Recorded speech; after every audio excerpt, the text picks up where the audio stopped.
Renegade Immortal, Chapter 610. Hello welcome back to my channel books with AR. बड़े आदमी के जिस्म से निकलने वाली डेविल सोल ने वैंगलिन के खून से बनाए एंशिएंट डीमन को घूरा। फिर उसने एक तेज चीख मारी जो चुभती हुई ताकत से भरी हुई थी। डेविल सोल अचानक वापस बड़े आदमी के जिस्म में डूब गई और उसकी बड़ी आंखों ने नाकाबिले बयान मिकदार में डेविलिश शोलों को जाहिर किया। फिर उसने एक कदम आगे बढ़ाया और डेविल सोल का विशाल ख्याल उसके पीछे नमूदार हुआ। वैंगलिन के खून से बने एंशिएंट डीमन की आंखें रोशन हो गईं। उसने लापरवाही से अपना हाथ हिलाया और अचानक एक डिमोनिक धुंध नमूदार हुई। डिमोनिक धुंध बड़े आदमी के गिर्द लिपटी और आसमान में उड़ गई। उसी वक्त डिमोनिक स्पिरिचुअल एनर्जी का एक पर्दा आसमान से नीचे आया और पूरे स्काई डीमन सिटी को ढक लिया। एंशिएंट डीमन और डेविल ने आसमान में धुंध के अंदर एक अजीम जंग शुरू कर दी। धमाकों की आवाजें आसमान से आने लगी। कभी डेविलिश शोले आसमान को भर देते तो कभी डिमोनिक स्पिरिचुअल एनर्जी इलाके को साफ कर देती। वैंगलिन जमीन पर लोटस पोजीशन में बैठा था। उसकी आंखें कल्टीवेशन करते हुए आसमान की तरफ देख रही थीं। ऐसा लग रहा था जैसे उसकी आंखें आसमान में धुंध को चीरकर अंदर होने वाली लड़ाई को सीधा देख सकती हों। इस मंजर ने वैंगलिन के दिल को लर्जा दे दिया। एंशिएंट डीमन और टूटे हुए डेविल के हमलों में दुनिया को दो हिस्सों में तकसीम करने की ताकत थी। इन तमाम स्पेल्स ने वैंगलिन के जहन में गहरे दफन एंशिएंट गॉड टूसी की यादों को एक बार फिर सतह पर ला खड़ा किया। वैंगलिन की आंखें रोशन से रोशन तर होती गईं। जैसे जैसे वो देखता रहा, उसने कल्टीवेशन करना मुकम्मल तौर पर छोड़ दिया। इसके बजाय उसके हाथ ने लाशऊरी तौर पर एंशिएंट गॉड तूसी की यादों से मुख्तलिफ स्पेल्स की सील्स बनाना शुरू कर दी। अगरचे वो ये सील्स बना रहा था, लेकिन उनके पीछे कोई हमला करने की ताकत नहीं थी। ताहम इस लम्हे उसकी ओरिजिन सोल के पुरअसरार ताल्लुक के जरिए डीमन स्पिरिट लैंड के बाहर ईस्ट डीमन स्पिरिट सी से लातादाद किलोमीटर्स दूर एक छोटे प्लैनेट पर एक दबाने वाली ताकत फट पड़ी। असली जिस्म जिसके सर पर सुर्ख बाल थे, अचानक अपनी आंखें खोलीं। उसकी आंखें ऐसी लग रही थीं जैसे उन्होंने पूरा आसमान अपने अंदर समाया हुआ हो। जिस लम्हे उसकी आंखें खुलीं, उसके हाथ हरकत करने लगे, मुख्तलफ सील्स बनाते हुए। असली जिस्म के सुर्ख बाल लहराए और उसकी भवों के दरमियान सितारे झिलमिलाने लगे। जैसे जैसे उसका हाथ बदलता रहा, सितारे और भी तेजी से झिलमिलाने लगे। फिर उसके हाथ अचानक दोनों तरफ फैल गए और उसने कहा, जज्ब करो। एक लफ्ज के साथ वो छोटा प्लैनेट जिस पर वो था हिलने लगा। स्पिरिचुअल एनर्जी की लकीरें प्लैनेट की गहराइयों की तरफ बढ़ीं और असली जिस्म ने उन्हें जज्ब कर लिया।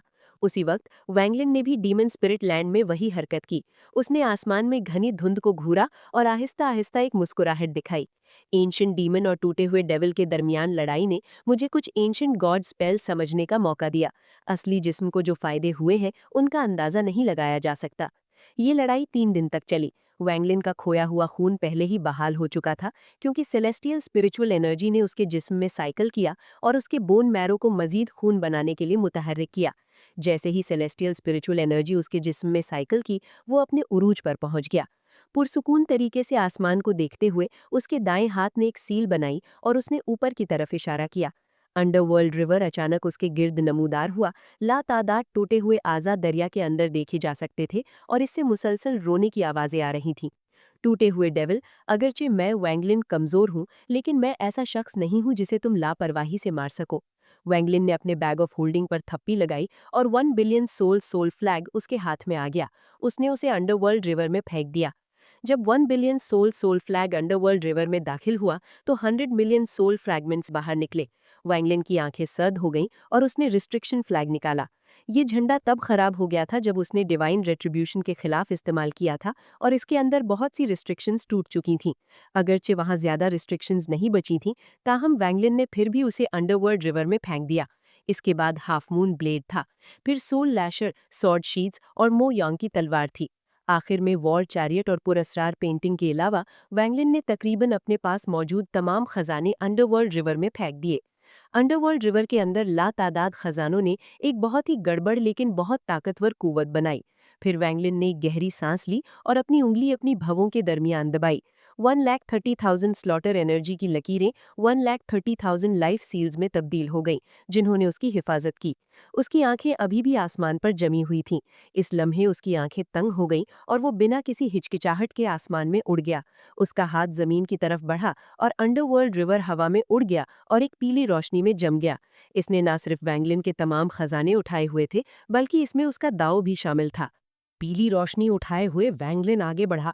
इस लम्हे आसमान में घनी धुंध के अंदर बड़े आदमी के आर्मर के बहुत से हिस्से टूट चुके थे। वो कई बार पीछे हटने पर मजबूर हुआ था और उसकी आंखों में डेविलिश शोला कमजोर पड़ गया था, लेकिन वो पागलों वाली दहाड़े मारता रहा। वैंगलिन के खून से बने एंशिएंट डीमन की आंखें रोशन हो गईं। वो आगे बढ़ा और एक के बाद एक स्पेल इस्तेमाल करता रहा। बड़े आदमी ने खून थूका और एक बार फिर पीछे हटने पर मजबूर हो गया।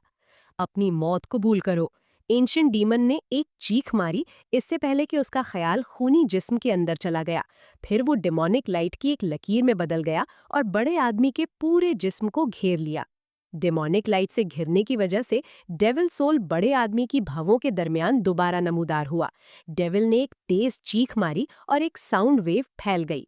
साउंड वेव के असर के तहत डेमोनिक लाइट एक लम्हे के लिए रुकी। फिर डेविल सोल ने एंशिएंट डीमन को एक वहशी नजर से देखा और वापस बड़े आदमी में चला गया। उसी वक्त बड़ा आदमी भागने के लिए पीछे हटा। वैंगलिन इस लम्हे का इंतजार कर रहा था। वो मीटियोर की तरह आसमान में उड़ा। उसके हाथ में पीली रोशनी चमकी और पलक झपकने में वो घनी धुंध में दाखिल हो गया। वो सीधा उस बड़े आदमी की तरफ बढ़ा जो एंशिएंट डीमन के हमले की हद से निकलने की कोशिश कर रहा था। पीछे हटते हुए बड़े आदमी ने वैंगलिन को आते देखा। उसकी आंखों में तहकीर की झलक थी, क्योंकि वो वैंगलिन को अपनी तवज्जो के लायक नहीं समझता था। उसने पीछे हटते हुए वैंगलिन पर लापरवाही से अपना दाया हाथ हिलाया। उसके हाथ से हवा का एक झोंका पैदा हुआ और फिर वैंगलिन के जिस्म के गिर्द 1,30,000 लाइफ सील्स टूटना शुरू हो गए। 10,000, 20,000, 50,000, 80,000। जैसे ही लाइफ सील्स टूटे, वैंगलिन की आंखें सर्द हो गईं।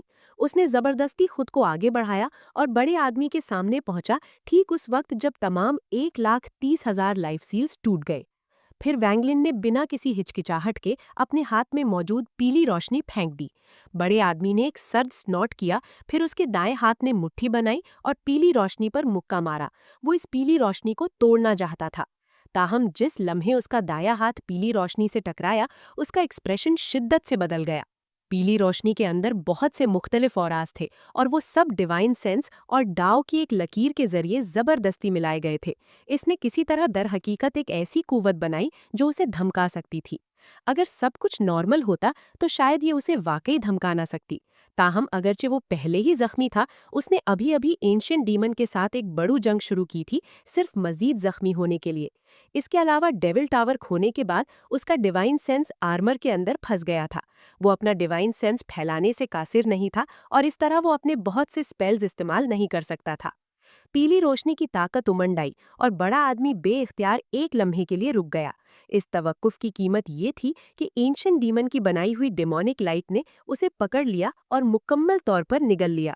ये डेमोनिक लाइट एंशिएंट डीमंस का एक इंतहाई ताकतवर स्पेल था जो दुनिया की तमाम जिंदा चीजों को रिफाइन कर सकता था। बड़े आदमी ने एक दर्दनाक कराह निकाली और बड़ी मिकदार में डेविलिश एनर्जी छोड़ना शुरू कर दी।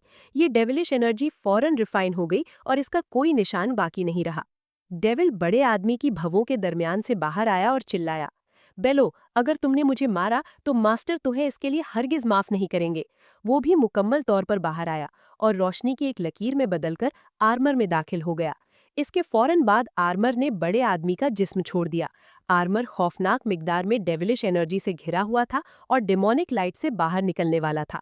सवारी को छोड़ दो ताकि जनरल को बचाया जा सके, ये इस वक्त डेविल सोल के जहन में था। अगरचे वो जिस्म खो देगा, लेकिन जब तक आर्मर नहीं खोता वो एक दिन ठीक हो सकता है। ज्यादा से ज्यादा उसे बस एक नया जिस्म ढूंढना होगा। इसके अलावा जिस्म के बगैर डेविल सोल का मानना था कि वो अपने स्पेल्स के साथ फरार होने के काबिल होगा। बड़े आदमी के आर्मर खोने के बाद उसका पूरा जिस्म डेमोनिक लाइट के नीचे गलना शुरू हो गया। फिर उसकी आंखें धुंधली हो गईं और वो आसमान से गिर गया। आर्मर ने डेमोनिक लाइट से बचने के लिए अपनी तकरीबन सारी डेविलिश एनर्जी सर्व कर दी। डेविल बहुत खुश था। जब तक वो डेमोनिक लाइट से बाहर निकल सकता था, वो तेजी से जाने के लिए स्पेल इस्तेमाल कर सकता था। ताहम जैसे ही वो खुश हुआ, वो खुशी गायब हो गई। वैंगलिन का दायां हाथ बिजली की तरह हिला और आर्मर को ठीक उस वक्त पकड़ लिया जब वो बाहर निकला। वैंगलिन काम करने के लिए कुछ भी करने को तैयार था। इतनी मंसूबाबंदी के बाद वो आखिरी लम्हे में सो कॉल्ड टूटे हुए डेविल को आखिरी लम्हे में कैसे भागने दे सकता था। अगर डेविल आज भाग गया तो उसे मुस्तकबिल में हमेशा डेविल के पागल बदले का सामना करना पड़ेगा, जब तक कि वो हमेशा स्काई डीमन शहर के अंदर ना छुप जाए। इसके अलावा वैंगलिन का मानना था कि एंशिएंट डीमन आखिरी लम्हे में उसकी मदद जरूर करेगा, वरना एंशिएंट डीमन बिल्कुल नमूदार न होता। वैंगलिन अपनी मक्कारी के साथ ये सब आसानी से देख सकता था। जिस लम्हे उसके दाएं हाथ ने आर्मर पकड़ा, वैंगलिन पहले ही तवक्को कर रहा था कि डेविल सोल उसके जिस्म में दाखिल होगी, इसलिए उसने अपनी ओरिजिन सोल के अंदर बाकी मानदा सेलेस्टियल एसेंशन फ्रूट को एक्टिवेट कर दिया। वैंगलिन की आंखें अचानक खून की तरह सुर्ख हो गईं और उसका पूरा जिस्म इंतहाई पागलपन की हालत में दाखिल हो गया। तुम भाग नहीं सकोगे।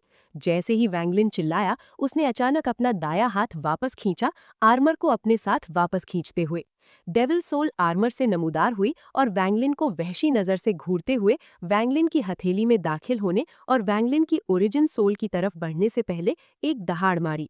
उसी वक्त आर्मर काले धागों में बदल गया। इसने खुद को वैंगलिन के गिर्द लपेट लिया और फिर आर्मर में बदल गया। वैंगलिन ने अब काले आर्मर का सेट पहना हुआ था। उसकी आंखें खून की तरह सुर्ख थीं और उसके बाल हवा के बगैर हिल रहे थे। उसके जिस्म के अंदर उसकी origin soul celestial ascension fruit की मदद से अपने उरूज पर पहुंच गई थी। उसने डेविल सोल के साथ लड़ाई शुरू कर दी, जो अपनी ज्यादातर डेविलिश एनर्जी खो चुकी थी। डेमोनिक लाइट गायब हो गई और वापस एंशिएंट डीमन के खूनी साए में बदल गई। उसने वैंगलिन को अपनी आंखों में तारीफ के साथ देखा और मुस्कुराया। क्या अच्छी हिकमत अमली है, डेविल सोल के खिलाफ मुकाबला करने में मदद के लिए ओरिजिन सोल को मुतहर्रिक करना। अगर मैं तुम्हारी मदद करूं तो मैं वैसा ही करूंगा जैसा तुमने मंसूबा बनाया था, लेकिन अगर मैं तुम्हारी मदद ना करूं तो पहले वाली लड़ाई बेमकसद हो जाएगी। तुमने हिसाब लगाया कि मैं तुम्हारी मदद जरूर करूंगा। अच्छा, ये तुम्हारी किस्मत है, तो मैं तुम्हारी मदद करूंगा। जैसे ही एंशिएंट डीमन बोला, उसने वैनलिन को पकड़ लिया। उसने उस बड़े आदमी को भी पकड़ा जिसका जिस्म गल रहा था लेकिन अभी तक मरा नहीं था। फिर एंशिएंट डीमन रोशनी की एक लकीर में बदल गया और स्काई डीमन शहर के बाहर ड्रैगन लेक की तरफ बढ़ गया। Renegade immortal chapter 611। Hello, welcome back to my channel books with AR. Rank 7 cultivation planet Tian Yun के बाहर। Blood star. एक पर्पल लिबास पहने औरत 3 फुट लंबी तलवार पर सवार थी जब वो तेजी से खला में उड़ रही थी। उसके पीछे रंग बिरंगे लिबास पहने 3 औरतें पीछा कर रही थी। पर्पल लिबास वाली औरत का पीछा करने वाली औरतों में से एक ने तंज किया, खबीस औरत, तुमने हेवनली वाटर सेक्ट के साथ गद्दारी की और जूनियर सेक्ट मास्टर का मुकद्दस खजाना चुराया। क्या तुम्हें वाकई लगता है कि तुम भाग सकती हो?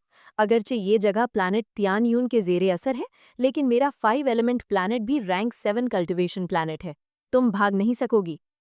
पर्पल लिबास वाली औरत ने अपने दांत भींचे और उसका चेहरा इंतहाई जर्द था। पर्पल नकाब जो वो पहले पहने हुए थी, पहले ही गिर चुका था। तुम्हारे जिस्म में गू जहर है। मैं देखना चाहती हूँ कि तुम और कितना दूर भाग सकती हो। पर्पल लिबास वाली औरत ने कड़वाहट भरा एक्सप्रेशन दिखाया। उसके जिस्म में मौजूद गू जहर पहले ही एक्टिवेट हो चुका था और पूरे रास्ते उसे जबरदस्ती दबा रहा था। असल में वो भाग सकती थी, लेकिन उसे तवक्को नहीं थी कि उसकी बहन उसके साथ गद्दारी करेगी और दुश्मन को उसकी तरफ लालच देगी। इस वक्त वो बगैर तेल के चिराग की तरह थी। वो अब अपने जिस्म में मौजूद गू जहर को दबा नहीं सकती थी और खून का एक बड़ा घूंट थूक दिया। उसका चेहरा जर्द हो गया और उसके नीचे बड़ी तलवार हल्की सी हिली। उसने एक कड़वी मुस्कुराहट दी जब उसने अपने नीचे तलवार को सीधा ब्लड रेड प्लैनेट की तरफ बढ़ाने के लिए कंट्रोल किया। उसके पीछे 3 औरतों ने सर्द स्नॉट की और अपना पीछा तेज कर दिया। पर्पल लिबास वाली औरत ब्लड रेड प्लैनेट के करीब पहुंची और एटमॉस्फेयर को चीर दिया। जब वो सतह के करीब पहुंची तो उसने फौरन एक ब्लड रेड पवेलियन देखा। पवेलियन से एक आदमी बाहर निकला। उसके सुर्ख बाल और सुर्ख भवें थीं और वो सुर्ख लिबास पहने हुए था। जब वो वहां खड़ा था, अगरचे उस पर सेलेस्टियल स्पिरिचुअल एनर्जी का कोई निशान नहीं था, लेकिन वो शान का एक दम घुटने वाला एहसास दे रहा था। उसने सर्द मेहरी से पर्पल लिबास वाली औरत और उसका पीछा करने वाली 3 औरतों को देखा। उसने तेवरी चढ़ाई और पुरसुकून लहजे में कहा, दफा हो जाओ। 3 औरतों के एक्सप्रेशंस थोड़े बदल गए। उनमें से एक ने तेजी से कहा, 5 एलिमेंट प्लैनेट का हेवनली वाटर सेक्ट एक गद्दार को पकड़ने की कोशिश कर रहा है। मुझे उम्मीद है कि सीनियर मुदाखिलत नहीं करेंगे। आदमी की आंखों में ठंडक की झलक नमूदार हुई। फिर उसने अपनी बड़ी आस्तीनें लहराई, जिससे हवा का एक झोंका 3 औरतों को ब्लड रेड प्लैनेट से बाहर उड़ा ले गया। तुम्हारा नाम क्या है? जीसिन। जूनियर का नाम जीसिन है। रैंक 6 कल्टिवेशन प्लैनेट सुजुकू से एक कल्टिवेटर। पर्पल लिबास वाली औरत ने अपने सामने वाले शख्स को घूरा। ये शख्स अपनी आस्तीनों की एक ही लहर से उसका पीछा करने वाले लोगों को दूर भेजने के काबिल था। इस किस्म का कल्टीवेटर बस बहुत खौफनाक था। प्लैनेट सुज़ुकू, कंट्री ऑफ चू, cloud sky sect. Cloud sky sect पहले से बिल्कुल मुख्तलिफ था। कंट्री ऑफ चू को मौजूदा सुज़ुकू जो वू टाई ने रैंक 4 कल्टीवेशन कंट्री बना दिया था। अगरचे ये सिर्फ रैंक 4 था, लेकिन इसका दायरा इख्तियार रैंक 4 कल्टीवेशन कंट्रीज में सबसे बड़ा था। यहाँ तक कि तमाम रैंक 5 कल्टीवेशन कंट्रीज को भी चू में होते वक्त एहतराम करना पड़ता था, खास तौर पर क्लाउड स्काई सेक्ट का सामना करते वक्त। इसकी वजह ये थी कि तकरीबन हर कोई जिसने उन कुछ 100 सालों के वाक़यात का तजुर्बा किया था, वांग लिन नाम के एक कल्टीवेटर को जानता था। उस शख्स ने अकेले ही प्लैनेट सुज़ुकू पर एक ऐसी बड़ी लहर छोड़ी जो पहले कभी नहीं देखी गई थी। क्लाउड स्काई सेक्ट का रैंक 4 कंट्री बनने के बाद उन्होंने अपना सेक्ट गिरा दिया। फिर पूरे मुल्क की मदद से उन्होंने आला मयार के स्पिरिट स्टोन से एक विशाल मुजस्समा बनाया। ये मुजस्समा काले लिबास वाले आदमी का था। उसकी आंखें सोचने वाला एहसास जाहिर कर रही थी। अगरचे वो खूबसूरत नहीं था, लेकिन वो दुनिया से बाहर का एहसास दे रहा था। उसका दायां हाथ एक सील बना रहा था, जैसे वो सोच रहा हो। मुजस्समा एक खौफनाक शान छोड़ रहा था, जिसने आसपास के इलाके को घेर लिया। ये क्लाउड स्काई सेक्ट का मकाम था। ये ऐसी चीज़ भी थी जिसकी लातादाद क्लाउड स्काई सेक्ट के डिसाइपल्स इबादत करते थे। ये ऐसी चीज़ भी थी जिसका चू में तमाम कल्टिवेटर्स एहतराम करते थे। ये प्लैनेट सुज़ुकू के लिए एक दास्तान भी थी। इस वक्त एक बूढ़ा शख्स और एक नौजवान शख्स क्लाउड स्काई सेक्ट की सीढ़ियां चढ़ रहे थे। अपनी मौजूदा जगह पर वो वाज़ेह तौर पर बुलंद मुजस्समा देख सकते थे। नौजवान का चेहरा तजस्सुस से भरा हुआ था जब उसने पूछा, दादा, क्या ये वही मुजस्समा है जिसकी आप बात कर रहे थे? बूढ़े आदमी ने मुजस्समे को देखा और याद माजी का निशान जाहिर किया। काफी देर बाद उसने बच्चे के सर पर हाथ फेरा और कहा, क्या तुम जानते हो कि क्लाउड स्काई सेक्ट का सरबराह सोल फॉर्मेशन स्टेज तक कैसे पहुंचा? क्यों चू के तमाम सेक्ट्स क्लाउड स्काई सेक्ट को अपना हुक्मरान मानते हैं? यहाँ तक कि रैंक 5 कल्टीवेशन कंट्रीज के वो तमाम माहिरीन यहाँ होते वक्त इतने बाअदब क्यों है? ये सब इस मुजस्समे की वजह से है। नौजवान चौंका हुआ लगा, फिर पलकी झपककर मुस्कुराया और कहा, ये अजीब है, एक मुजस्समा सबको इतना बाअदब कैसे बना सकता है? बूढ़े आदमी ने आह भरी और कहा, अगरचे जिस शख्स पर यह मुजस्समा मबनी है, उसने यहाँ सिर्फ थोड़ी मुद्दत के लिए कल्टीवेशन की थी, लेकिन उन कुछ 100 सालों के दौरान उसने प्लैनेट सुज़ुकू पर एक ऐसा तूफान बर्पा किया जो पहले कभी नहीं देखा गया था। कुछ चीज़ें ऐसी थीं जो उसके जाने के बाद ही फैली। अफवाह है कि जब उसने सिर्फ 200 साल तक कल्टीवेशन की थी, तो वो मुकम्मल अबतरी फैलाने में कामयाब हो गया था। उसने एक खूबसूरत औरत को बचाया और पूरे क्लाउड स्काई सेक्ट को मुकम्मल तौर पर हैरान कर दिया। उसने जाओ में कत्लो-गारत की, खून के दरिया बहाए, पूरा टैंक थंडल खत्म कर दिया गया और पूरा मुल्क कब्रिस्तान बन गया। अफवाह है कि वो केलेस्टियल रैम गया और रेड बटरफ्लाई का बाजू काट दिया। उसने ल्यू मई को शिकस्त दी, थैंग फंग से लड़ा और सोल रिफाइनिंग सेक्ट के दू टियान को अपना उस्ताद कबूल किया। उसने श्वे युए को तबाह किया, जाइंट डीमन क्लैन एंसेस्टर को कत्ल किया और फोरसेकन इंसान क्लैन के खिलाफ जंग के दौरान मशहूर हुआ। उसने सुज़ुकू टूम के अंदर सुज़ुकू क्रिस्टल हासिल किया। बहुत से दूसरों को हराने के बाद वो सुज़ुकू क्रिस्टल हासिल करने वाला पहला शख्स था। वो सुज़ुकू के खिताब हासिल कर सकता था, लेकिन उसने इनकार कर दिया और इसे मौजूदा सुज़ुकू जो वू टाई को दे दिया। नौजवान चीखा, उसने वाकई सुज़ुकू के खिताब से इनकार कर दिया? तुम्हें क्या लगता है कि मौजूदा सजाको जो वूताई भी जब भी कोई बड़ा वाकया होता है तो यहाँ क्यों आता है और खामोशी से इस मुजस्मे को घूरता है? प्लैनेट सजाकू पर उस शख्स के पैदा होने से पहले मुकद्दस जगह माउंट सजाकू थी। अब मुकद्दस जगह ये क्लाउड स्काई सेक्ट है। नौजवान का मुंह खुला का खुला रह गया। उसने पहले इस सब के बारे में सुना था, लेकिन ये आज की तरह तफसीली नहीं था।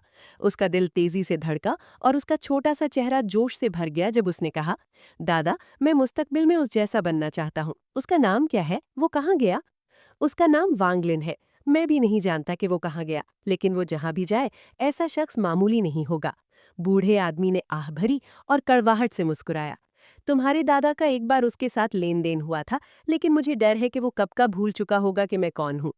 नौजवान जोश में बोलने ही वाला था कि अचानक पहाड़ के नीचे से एक शेर की दहाड़ आई। इस शेर की दहाड़ शान से भरी हुई थी और दरख्तों को हिला दिया। उसी वक्त एक बड़ा काली धारियों वाला शेर पहाड़ के नीचे से ऊपर की तरफ कूदा। शेर की पीठ पर एक औरत बैठी थी। वो तकरीबन 20 साल की थी और उसने सफेद लिबास पहना हुआ था। उसके कपड़े हवा के साथ हिल रहे थे और वो एक सेलेस्टियल जैसी लग रही थी। इस औरत की ज़ाहिरी शक्ल सबसे ज़्यादा खूबसूरत नहीं थी, लेकिन वो अपने गुलाबी जिल्द के साथ बहुत नाजुक लग रही थी। उसकी खूबसूरत आंखें उसकी जहानत जाहिर करती थीं। लिटिल वाइट और तेज। औरत की आवाज़ पीली चिड़िया की तरह थी, बहुत दिलकश। जिस शेर पर वो बैठी थी उसने एक और दहाड़ मारी और सीधा क्लाउड स्काई सेक्ट की तरफ बढ़ा। जब वो पहाड़ की चोटी पर पहुंची तो शेर मुजस्मे के पास उतरा। शेर की आंखें मुजस्मे को देखने के लिए मुड़ी, फिर उसकी आंखें तहकीर से भर गईं और उसने सोचा, ये छोटी लड़की बहुत बेवकूफ़ है। वो इस शख्स को ढूंढने की कोशिश क्यों करती है? प्लैनेट सुजाकू पर रहना कहीं बेहतर है। इस टाइगर लॉर्ड के पास इतनी शेरनियां हैं, अगर हमें मुस्तकबिल में जाना पड़ा तो मैं इन सब से अलग होना कैसे बर्दाश्त कर सकूंगा। ताहम इस छोटी लड़की ने एक बार कहा था कि प्लैनेट सुजाकू के बाहर और भी खूबसूरत शेरनियां हैं। ये इस टाइगर लॉर्ड के लिए कुछ मुश्किल बना देता है। औरत ने मुजस्मे को घूरा और आहिस्ता से कहा, अंकल, छोटी रूअर पहले ही कोर फॉर्मेशन स्टेज पर पहुंच चुकी है। बहुत तेज है ना? मैं बहुत मेहनती हूँ। ग्रैंडपा टायन ने कहा कि जब मैं नेसेंट सोल स्टेज पर पहुंच जाऊंगी तो वो मुझे वो बैग देंगे जो आपने मेरे लिए छोड़ा था। अंकल, मैं यकीनन नेसेंट सोल स्टेज तक पहुंच सकती हूँ। खला से एक हल्की सी आह नमूदार हुई। फिर एक लंबा बूढ़ा आदमी क्लाउड स्काई सेक्ट से बाहर निकला। उसने दावेस्ट रोब पहना हुआ था जो उसे शान का एहसास देता था। वो मुजस्मे के पास पहुंचा। पहले उसने मुजस्मे को झुककर सलाम किया और फिर औरत और शेर को देखा। उसकी आंखें शफकत और मोहब्बत से भरी हुई थी जब उसने कहा, रूअर, तुम्हें अपने दिल की सुननी चाहिए। अगर तुम जबरदस्ती नेसेंट सोल स्टेज का पीछा करोगी तो तुम गलत रास्ते पर चलोगी और बहाव के खिलाफ चल रही होगी। औरत ने मुजस्मे को देखा और आहिस्ता से कहा, ग्रैंडपा टायन, उस वक्त जब अंकल ने जाओ छुड़ा और सी ऑफ डेविल्स गए, क्या वो नेसेंट सोल स्टेज तक पहुंचने के लिए पुरज़्म नहीं थे? इसलिए दिल की सुनना हमेशा सही मशवरा नहीं होता। ये बूढ़ा आदमी टायन था। वांगलिन के कुछ नुक्ते बताने के बाद वो नेसेंट सोल स्टेज को तोड़कर सोल फॉर्मेशन स्टेज तक पहुंचने के काबिल हो गया। शुक्रगुजार होने के अलावा वो वांगलिन के लिए और भी ज्यादा एहतराम महसूस करता था। उसने कभी उस बैग को नहीं छुआ जो वांगलिन ने छोड़ा था। उसने जुर्रत नहीं की। वो वांगलिन के जाने से पहले वांगलिन की पुरसुकून नज़र को नहीं भूल सकता था। जोरू ने अपनी नज़र वापस ली और टायन को देखा। उसने एक मुस्कुराहट दिखाई जो खिलते हुए सोसन के फूल की तरह थी और कहा, ग्रैंडपा टायन, यहाँ आते हुए मैं मौजूदा सुजाकू जोवू ताई अंकल से मिली। वो चाहते थे कि मैं माउंट सुजाकू पर कल्टीवेशन करूं। उन्होंने कहा कि मेरी कल्टीवेशन वहाँ तेज होगी। इसलिए रूअर आज आपको अलविदा कहने आई है। टायन समझता था कि प्लैनेट सुजाकू पर जोरू का रुतबा इंतहाई खास था। ये कहा जा सकता है कि वो प्लैनेट सुजाकू की छोटी शहजादी थी। तकरीबन हर कोई जो वांगलिन से पहले मिला था उसके साथ इंतहाई खुश अखलाकी से पेश आता, चाहे वो खौफ की वजह से हो या वांगलिन के एहतराम की वजह से। यहाँ तक कि फॉरसेकन इन्फान क्लैन भी जोरू के साथ बहुत बाअदब था। आमतौर पर फॉरसेकन इन्फान क्लैन किसी भी कल्टीवेटर को अपने इलाके में दाखिल होने की इजाज़त नहीं देता था, लेकिन जोरू उन चंद इस्तिस्नाओं में से एक थी। ये कहा जा सकता है कि जोरू को प्लैनेट सुजाकू पर कोई खतरा का सामना नहीं करना पड़ेगा। इसके अलावा जोवू ताई, फॉरसेकन इन्फान क्लैन के यूनकोएजेड और बहुत से दूसरे लोग जिनकी कल्टीवेशन लेवल्स ऊंची थीं, सब ने उसे लाइफ सेविंग ट्रेजर्स तोहफे में दिए। अगर कोई औसत कल्टीवेटर वाकई इस छोटी कोर फॉर्मेशन लड़की से लड़ना चाहता तो शायद वो जीत न पाता। मजीद ये कि माउंट सुजाकू और जायंट डीमन क्लैन के सरबराह चीहू की तरफ से भेजे गए माहिरीन उसके पीछे थे। वो किसी भी वक्त उसकी हिफाजत के लिए तैयार थे, इसलिए उसे किसी खतरे का सामना नहीं करना पड़ेगा। उसे महफूज रखने वालों में क्लाउड स्काई सेक्ट के लोग भी शामिल थे। कुछ देर सोचने के बाद टायन ने सर हिलाया और मेहरबानी से कहा, ठीक है, तुम माउंट सुजाकू पर अच्छी तरह कल्टीवेशन करो। अगर तुम वाकई एक दिन नेसेंट सोल स्टेज तक पहुंच गई तो मैं फौरन वो चीजें तुम्हें दे दूंगा जो मोहसिन ने तुम्हारे लिए छोड़ी थीं। जोरू मुस्कुराई, फिर मुड़ी और मुजस्मे को बामायनी नजर से देखा। फिर उसने शेर के सर पर थपकी दी और कहा, लिटिल वाइट, चलो माउंट सुजाकू चलते हैं। लिटिल वाइट ने एक दहाड़ मारी और उफक पर गायब हो गया। ये कहना जरूरी है कि इस टाइगर लॉर्ड ने इन सालों में उस वांगलिन की ताकत का बहुत फायदा उठाया है। वो कल्टीवेटर्स जो आमतौर पर पहले मुझे पकड़ना चाहते थे, अब मुझे देखते ही इंतहाई एहतराम करते हैं। छोड़ो, इस छोटी लड़की की खातिर अगर वो प्लैनेट सुजाकू छोड़ना चाहती है तो इस टाइगर लॉर्ड को बस उसके पीछे जाना पड़ेगा। जैसे ही लिटिल वाइट हवा में उड़ा, उसके मुंह के कोने से लार टपकने लगी। खुदा जाने कि यही असली वजह थी जिसकी वजह से उसने इरादा किया, या ये दूसरे प्लैनेट्स की शेरनियों के बारे में जोरू ने बात की थी इसलिए। उम्मीद है आपको ये वीडियो पसंद आई होगी। अगर आपको ये पसंद आई है तो प्लीज़ चैनल को सब्सक्राइब करें, इस वीडियो को लाइक करें और अपने दोस्तों के साथ शेयर करें। अगली वीडियो तक के लिए अल्लाह हाफिज़।